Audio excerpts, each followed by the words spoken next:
Merci d'avoir choisi France 24 pour vous informer sur le monde. Voici nos titres.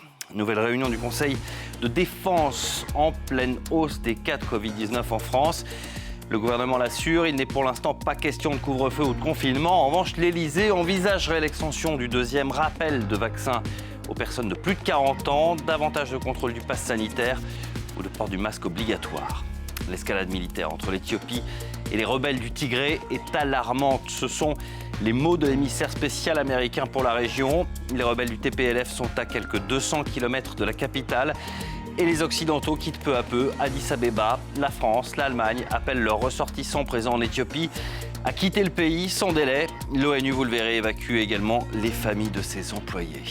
Et puis, nouveau tour de vis européen contre la Biélorussie. L'Union va sanctionner les entreprises complices de l'acheminement de migrants à la frontière polonaise, notamment les transporteurs qui leur ont permis de s'y rendre. De son côté, l'Irak a décidé la semaine dernière d'acheminer des vols retour pour ses ressortissants bloqués à cette frontière. Nos équipes à Bagdad ont rencontré certains Irakiens qui sont rentrés. Voilà pour nos titres. À suivre également dans cette nouvelle heure d'information. Dans un quart d'heure, nous irons à Madagascar. Vous allez le voir, la sécheresse empire encore et la population est menacée. L'île subit la première sécheresse due au réchauffement climatique provoqué par l'homme. L'ONU réclame des fonds pour venir en aide à plus d'1 million de Malgaches en détresse. Et puis ne ratez pas ensuite le journal des sports avec l'avant-dernière journée des phases de poule de Ligue des Champions. Lille est premier de son groupe après sa victoire à 1-0 contre Salzbourg. Et puis ce mardi soir, Manchester United et Chelsea se sont qualifiés pour les huitièmes. Quant au PSG, dans les prochaines heures, il va tenter de faire de même en allant jouer sur le terrain de Manchester City. Voilà pour le sommaire. Bienvenue, c'est Paris Direct.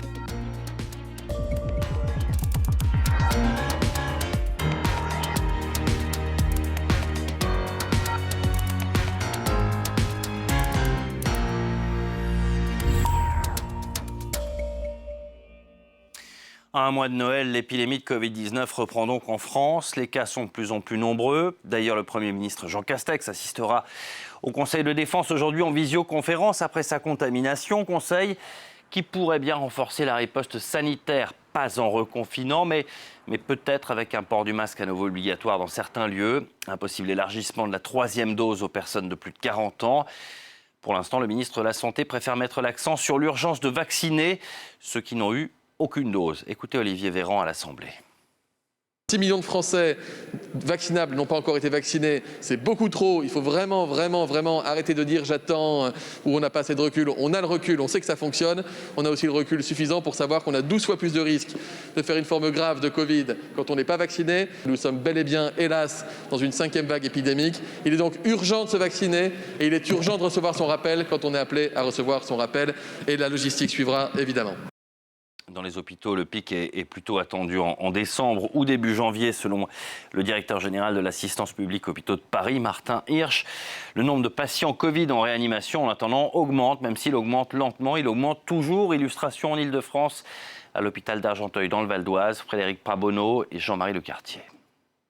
Un véhicule de pompiers chasse l'autre à l'entrée des urgences de l'hôpital d'Argenteuil. 220 passages par jour côté adulte. Ah, on dirait qu'il y a une clé en plus. Plus une centaine en pédiatrie. Auxquels s'ajoutent désormais les patients de la 5e vague Covid, comme cette femme qui vient d'arriver et a du mal à respirer. Elle est vaccinée ou pas? Non, pas vaccinée, obèse, détresse respiratoire, Covid. Chaque vague est différente. Là, la population est quand même très largement vaccinée. Mais on a quand même des Covid qui passent, 5% de nos passages aux urgences et 25 lits de notre hôpital qui sont occupés par les Covid. Ça monte progressivement.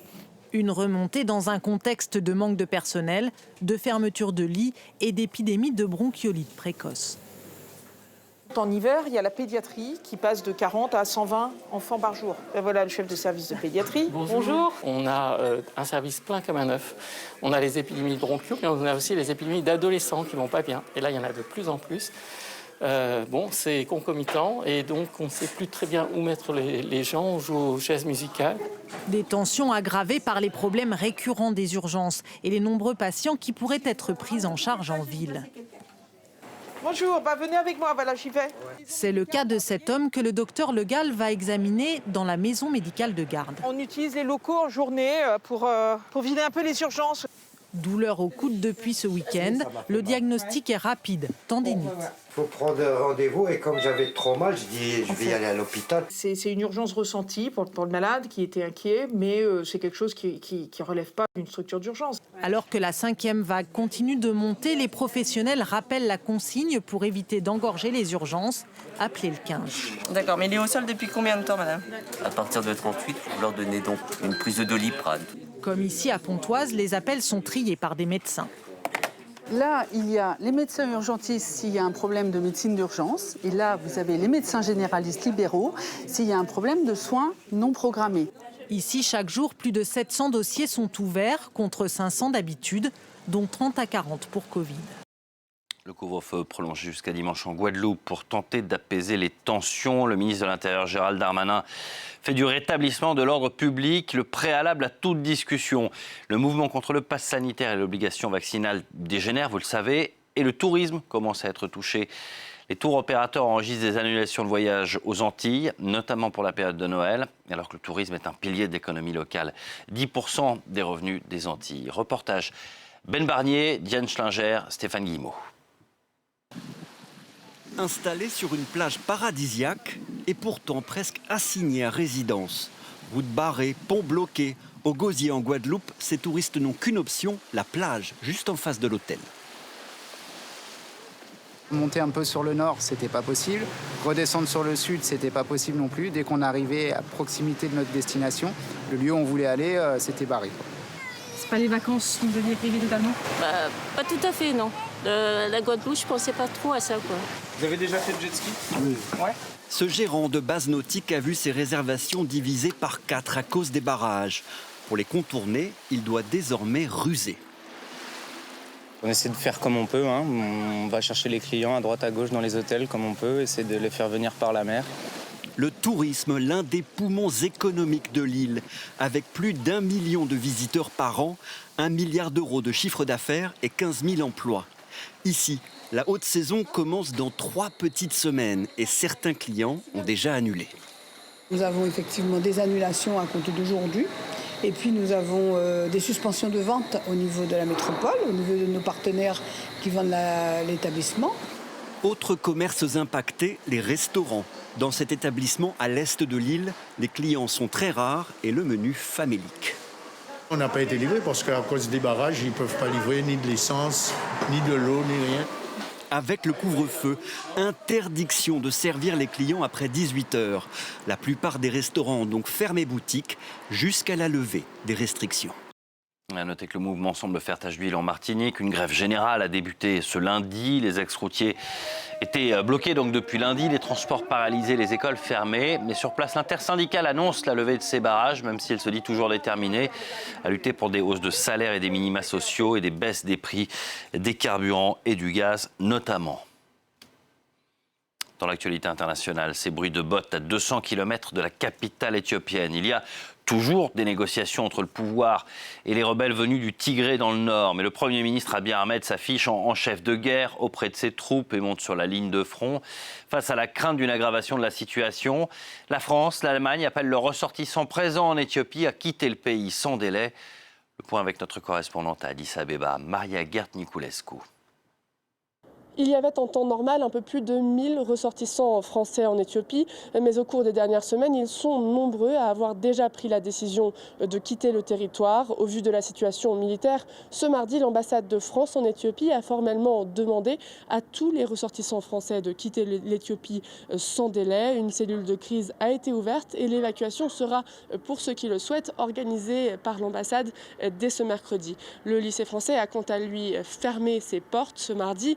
La demande de l'ambassade intervient alors que plusieurs pays, dont les États-Unis ou l'Allemagne, avaient déjà demandé à leurs ressortissants de quitter le pays. Pour l'instant, l'aéroport international d'Addis Abeba fonctionne normalement et des vols quotidiens sont affichés à destination de la France.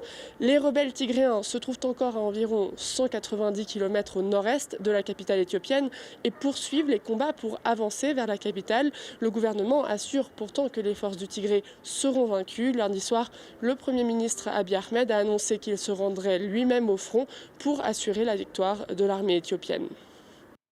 L'ONU aussi évacue plusieurs centaines de personnes en ce moment notamment les familles de ses employés à Addis Abeba, annonce ce mardi de son porte-parole. L'ONU a décidé de réduire sa présence en Éthiopie, en évacuant provisoirement toutes les familles de ses employés. Il est important de savoir que d'autres activités sont maintenues pour continuer de délivrer nos mandats.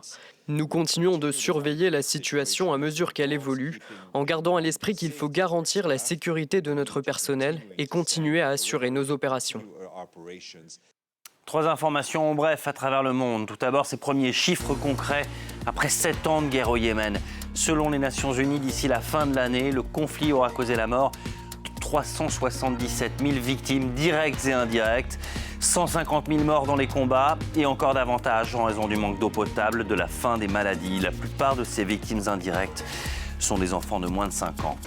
Benny Gantz à Rabat, le ministre israélien de la Défense, a débuté une visite inédite au Maroc. Visite pour renforcer la coopération sécuritaire entre les deux pays, 1 an après la normalisation de leurs relations. Une visite aussi en pleine tension entre Alger et Rabat sur la question du Sahara occidental. Et puis l'affaire de la sextape de Mathieu Valbuena, tranchée dans quelques heures. Ce mercredi matin, le tribunal correctionnel de Versailles doit rendre son jugement. Il doit dire si Karim Benzema est coupable ou non de complicité de tentative de chantage envers son ancien coéquipier. Le ministère public a requis à son encontre 10 mois de prison avec sursis et 75 000 € d'amende. L'Union européenne n'est pas victime d'une crise migratoire, mais d'une tentative de déstabilisation par un régime totalitaire. Ce sont les mots de la présidente de la Commission européenne, Ursula von der Leyen, à la tribune ce mardi à Strasbourg. L'Union a décidé de sanctionner les entreprises complices de l'acheminement de migrants à la frontière polonaise, notamment les transporteurs qui ont permis à ces migrants de s'y rendre. Je propose d'écouter Ursula von der Leyen. Les agences de voyage spécialisées qui proposent des offres tout compris, visa, vol, hôtel, et de manière assez cynique, taxi et bus jusqu'à la frontière. Soyons très clairs, ces migrants sont trompés par des fausses promesses infâmes. C'est-à-dire, nous devons vraiment lutter contre cela. Et c'est pourquoi nous proposons d'établir une liste noire pour tous les moyens et modes de transport sur la base de la législation internationale sur la traite et le trafic de migrants.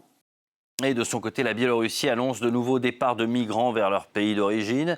Une centaine aurait quitté Minsk en début de semaine selon les autorités. La semaine dernière, un vol affrété par les autorités irakiennes a permis le rapatriement de plus de 400 Irakiens bloqués à cette frontière entre Biélorussie et Pologne, parfois depuis plusieurs semaines.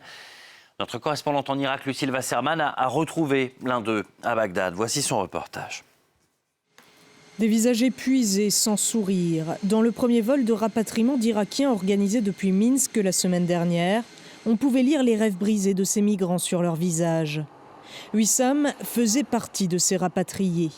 Le retour a été dur pour ce jeune Irakien qui a vendu la quasi-totalité de ses biens pour tenter de passer en Pologne sans succès.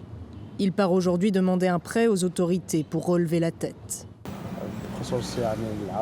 Apparemment, le Premier ministre va allouer de l'argent via le ministère de l'Immigration.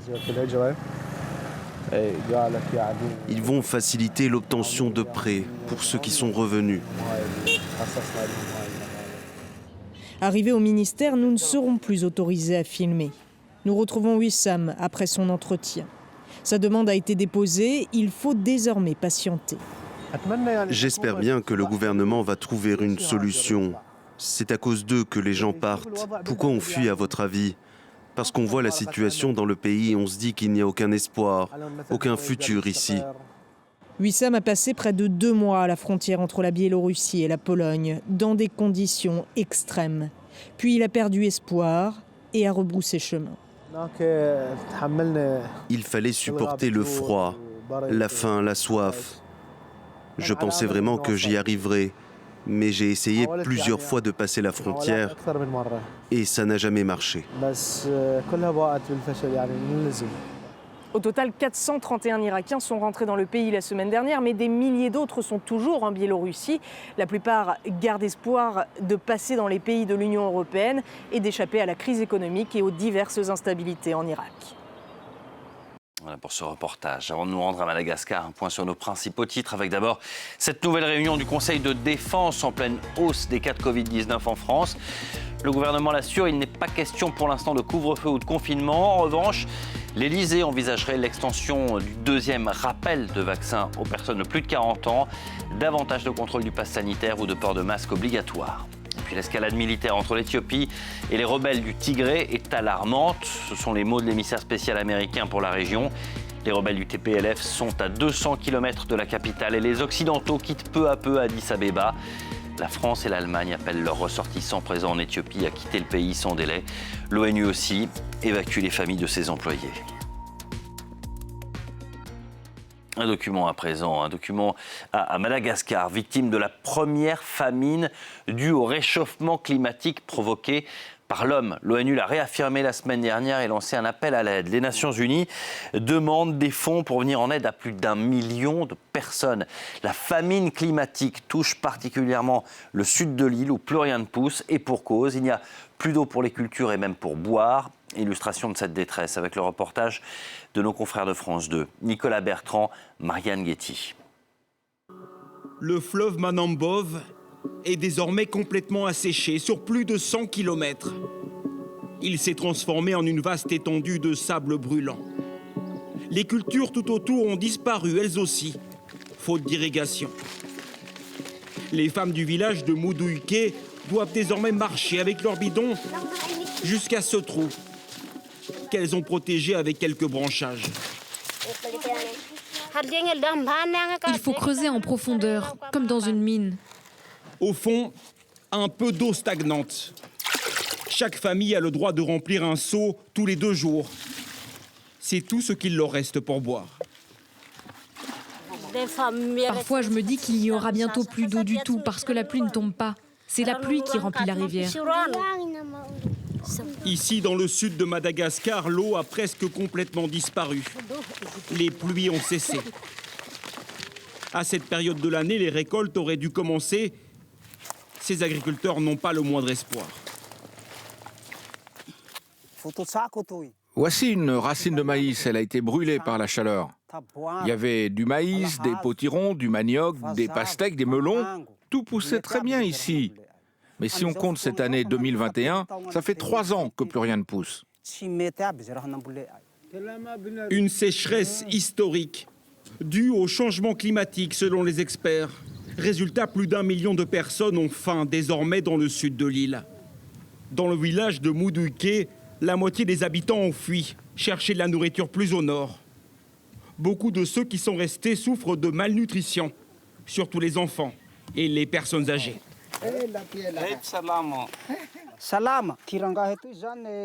Mon frère devrait être encore en pleine forme. Mais à cause des carences alimentaires, il est tellement affaibli, il ne peut plus marcher.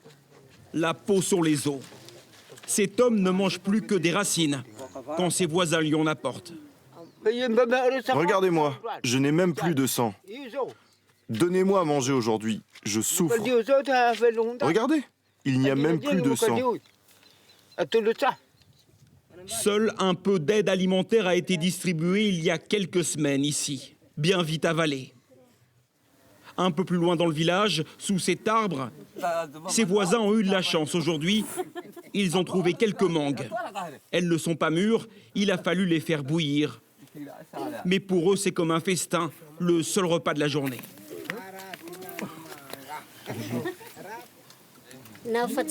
Quand on ne trouve pas de mangue, on fait juste bouillir de l'eau, on la boit et on va dormir comme ça, avec juste ça dans le ventre. Ici, personne ne sait ce qu'est le changement climatique. Les habitants en connaissent seulement les pires conséquences. Je souffre pour élever mes enfants. Je m'inquiète pour leur santé, pour leur faim et leur soif.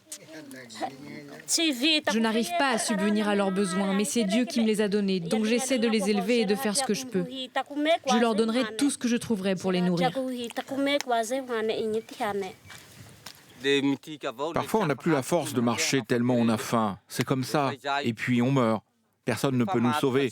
Ceux qui ont encore la force s'enfuient avec leurs enfants, mais certains tombent en cours de chemin. Il y a désormais des dizaines de rivières complètement asséchées, comme celle-ci un peu partout dans le sud de Madagascar. Et tout autour, des milliers de villages dont la population est sur le point de connaître la pire famine de l'histoire de ce pays. Voilà, difficile.